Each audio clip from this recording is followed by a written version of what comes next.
አድማጮቻችን በቀጣይ ስልክ መስመራችን ላይ ገሚስ አልበሙን በለፈው ሳምንት ፊት የሰጠን ብስራት ሱራፌል ነው። ሰላም ብስራት እንደምን ዋልክ?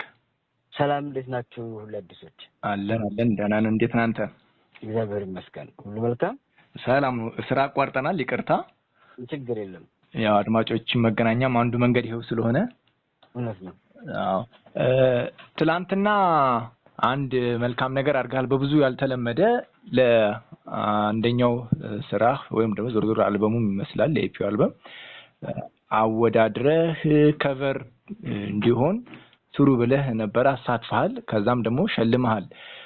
ይሄን ሐሳብ መጀመሪያ እንዴት መጣልህ ከሚለው ብንነሳ ደስ ይለኛል።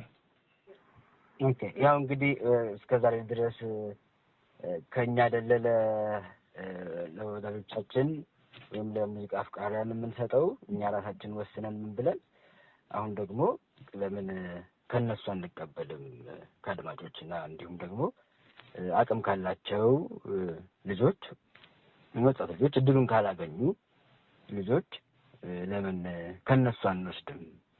ከነሱ ወስደን ለምን እኛም የራሳችን አናደርገውም ብዬ በማሰብ ነው። አጋጣሚ ደግሞ ርዕሱን ተናገርን፣ አወዳደርን። ወደ 45-46 ይመስለኛል ባልተሳሳት እንደዛ አይነት አካባቢ ልጆች ላኩልን። እንግዲህ ምርጥ ያልነውን 10 አወጣን። ከዛ ደግሞ 5 አወጣን። ተነጋገርንበት ከአብረውን ከሚሰሩ ልጆች ጋርና ወደ አንደኛ ወጣውን የኢዮብ መልኬን መረጥን። ከዛ በኋላ እንግዲህ ቆንጆ ነገር ነው የሰራልን። ደግሞ ርዕሱ የሚመጥን የጠይም ፈረንጅ የተሰኘውን ማለት ነው። ከዛ ተጠቀምንበትና እዛው እንግዲህ ሀገሩ ላይ ሄጄ ባህር ዳር አገኘሁት ማለት ነው። እንደዛ ነው ያደረግነው። የልብን የውስጥህን እንዴት ነው የፈለግከውን ነገር እንግዲህ ስዕሉ ሁሉም ልጆች አሪፍ ነገር ሁሉም ጥሩ ነገር ሰርተዋል። የተወሰኑትን እንደውም ፖስት አድርገናቸዋልና ለእኛ ለሀሳባችን የቀረበልን ጥራቱንም ምኑንም ሀሳቡን ብቻ ሳይሆን በጥራትን የሰራልኝ ስለሆነ እሱን መረጥን። ራሱ ግን ስለ ስራውም ትንሽ ብናወራ ደስ ይለናል ብስራት። ባለፈውም በተወሰነ ደረጃ ስናወራበት ነበር። ራሱ ሀሳቡ ጠይም ፈረንጅ የተሰኘው ሀሳብ ራሱ ምናልባት የራሳችንን ነገር ንቀን ወደ ሌሎች እየሄድን ነው፣ እኛ ወይ የራሳችን አልሆንን ወይ የነሱ አልሆንን የሚል ስሜት አለውና የሆነ መነካት የሆነ መቆዘም ያለው ይመስላል ውስጡ። እንደው ስላሰራሩ ሐሳቡን ከመጠንሰስ ጀምሮ ፍሬዘር አበበ ወርቅ ይመስለኛል ግጥሙን የጻፈውና እንዴት ነው እስኪ ስለ ነገርየው ስላሰራሩም ጭምር ንገረን እስኪ። ያ ቁጭት ነው ማንነቱን የካደ ወይም ማንነታችንን የካደን ብዙ ጊዜ አንተ እያልኩኝ መናገር ብዙ ጊዜ ወይም መስፈንም መውቀስም አልወድም፣ ግን በተቻለ መጠን እኛንን እኔ የምቢዘመን ልጅ ቁልቋል አጋሙን ጠይም ፈረንጅ በቃ ተወስደናል። እዚህ ምን እንጂ በምን አይኖራችን ተወስዷል። የራሳችን ነገራችንን ክደናል። ትንሽ ነገር ነች የቀረችን ያልተነካብን ነገርና እንግዲህ እነሱ ነገሮች ካልተንከባከብናቸው ከባድ ነውና ቁጭት ነው። አዎ አንተ ነህ ሐሳቡን አምጥተህ እንዲጻፍ ያደረከው ወይስ ግጥሙን ካገኘው በኋላ ነው የወደድከው? ሁሉ ጊዜ ከፍሬዘር አበበ ጋር ሁሉ ጊዜ እንደዚህ አይነት ነገሮች በጣም ደስ ብሎ ነው የምንሰራው። ማህበራዊ ጉዳዮችን ምናምን እናወራ ነበረ፣ ግን ሐሳቡም ምንም የፍሬዘር እዛ ላይ እንግዲህ ግጥሙ ብቻውን እንደዚሁ ቢያንስ 6 ዓመት ምናምን ተቀምጧል። ግጥሙ ብቻውን ስንቀይረው እንዲህ ስናደርገው ምናምን ማለት ነው። ሙዚቃም የተለያየ ቦታ እየሰራን እያየ ነው ምናምን ነው። ስለዚህ በስተመጨረሻ ግን ልባችን ያረፈበት ልክ ነኝ ብዬ አስባለሁ። ጥሩ ነገር ወጥቶታል ብዬ አስባለሁ። ተገላገልናል ብዬ አስባለሁ። እውነት ነው። በደንብ ሚዛን ያነሳ አይነት ስራ ነው። እንግዲህ ከኢፒ ውስጥ እኔም በግሌ ከወደድኳቸው መካከል ዋናው ነው። አጠቃላይ ግን ኢፒ መስራት ለምን ፈለክ? ለምን አልበም አልሆነም?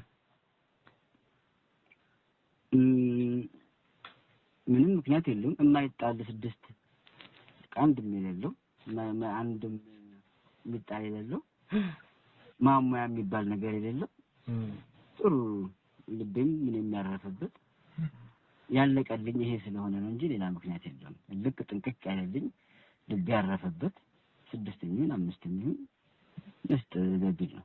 እንደገና ደግሞ ቅርጽ ቀይሮ ማምጣትም ያስፈልጋል ብዬ ስላሰብኩኝ ነው እንጂ 10 ማድረግ ይቻላል፣ 11ም 12ም ማድረግ ይቻላል። ሌላ እንግዲህ ካገኘን አይቀር መቼም ስለገዙ ባናወራ አድማጮችም የሚቀየሙን ይመስለኛል። ገዙ በሚል ርዕስ በኢፒ ውስጥ ያካተትከው አንድ ዘፈን አለ።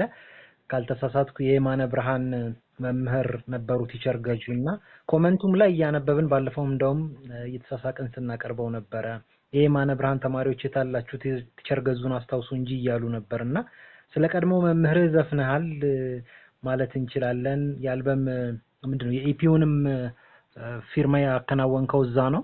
እስኪ ትንሽ ስለ የማነ ብርሃን ስለነ ቲቸር ገዙ ስለሌሎቹም ስለ ልጅነት ትዛት ትንሽ ንገረን። ገዙ ከትምህርት ቤቱ ከተመሰረተበት ጊዜ ጀምሮ እንግዲህ 50 ዓመት በላይ አስተምሯል እና ጥሩ መካሪ ገሳጭ የምንፈራው የነበረው በየሁሉም ትምህርት ቤት የሚፈሩ አስተማሪዎች አሉ አይደል? አዎ። እንደዛ አይነት መምህር ነው። በቃ ገዙ መጣ ከተባለ ጉድ ነው። እና ትንሽ ስርዓት ካለን ትንሽ ቁጥብነት ካለን እንግዲህ ከቤተሰብህ ቀጥሎ ያስተማረህ መምህር ነው። እንግዲህ የምትፈራው ሰው ያስፈልጋልና አንዱ ከቤተሰባችን ቀጥሎ ምን ያው የምትፈራው የምታከብረው ሰው ነው ገዙ። እና በህይወታችን ውስጥ ትልቅ በተለይ ኤሌመንተሪ ላይ ያለው እድሜያችን ከባድ ነው። ብዙ ትውስታዎችን የሚኖሩ ምናምን ሃይ ስኩል ላይ ብዙ የምታስታውሰው ነገር የለም። እኔ በበኩሌ እና ኤሌመንተሪ ትምህርት ቤት በጣም ነው የምወደው። ብዙ ተማሪዎችም ይወዱት ነበር ገዙ እና በዛ ነው። ክሊፕ ይሰራ እያሉ ነው ተማሪዎቹ፣ የቀድሞ ተማሪዎች። እንዴት ነው ሀሳብ አለ ወይስ?